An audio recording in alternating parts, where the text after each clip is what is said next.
Today I wanted to talk to you about the 5th episode of Scream Queens, which is called Pumpkin Patch.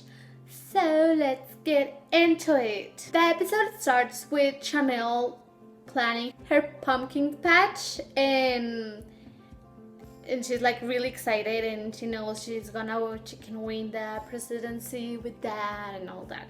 But the plans go down when Dean Munch announces that she's gonna put a curfew on the campus and she will close it for Halloween. Obviously, Chanel isn't happy with this and decides that she's gonna throw the pumpkin patch anyway because she wants everyone to see her maze, and she's gonna throw the pumpkin patch on November 1st at 12:01, which is not technically Halloween. I think that was a smart move. Esther starts to get a little bit more like a presence on the TV show. She starts to talk with the girls and she's probably the one that sent Chanel to prison because she was arrested for murdering Mrs. Bean, which is true, but at the same time we know that they were keeping it a secret, so it was probably Hester the one that did that. When Chanel gets out of prison, she was like just like a day or something like that. She decides that she still wants to throw the pumpkin patch, and she's convinced that Chanel number 5 was the one that went to the police, and that's because what Esther told her, and forces Chanel number 5 to light all the pumpkins.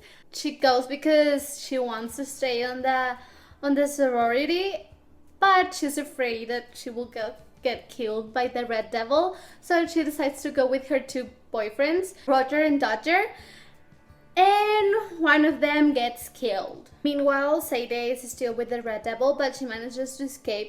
The weird thing right here is that the Red Devil treated Sadie like really well. She gave her flowers and her favorite food and all that, but Sadie stabbed a fork in the devil's hand and run away. At this moment, Chanel decides to throw the elections for the presidency because Sadie is not there, and also Grace is not there because she decided to go look for Sadie. But Sadie gets there in time, tells the story, nobody believes her, and then Grace is back too and says that the story is true because she was there. We don't know what happened with the election. We don't know who won. When Grace was looking for Sadie on the Red Devil's lair, she went with Pete, her father, Gigi, and Denise. Gigi manages to taste the Red Devil, but the Red Devil runs away before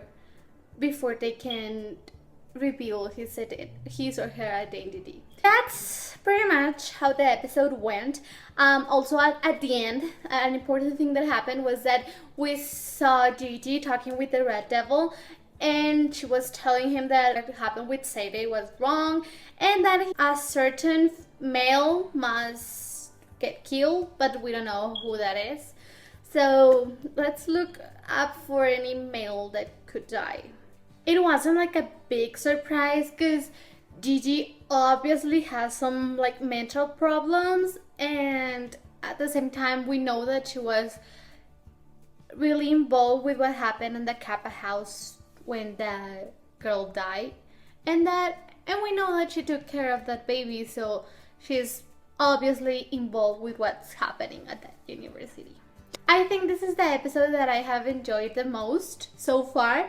It was so funny. I was laughing like almost the whole time, but at the same time we had those moments, like scary moments and deadly moments for some people in the episode, and it was a lot of fun to watch that episode. I really enjoyed it. I loved that the guy that doesn't have arms anymore because the Red Devil cut them off was super excited about Halloween and didn't want the curfew and to close the campus. So it was like, what, guy, you lost your arms, really, you almost died.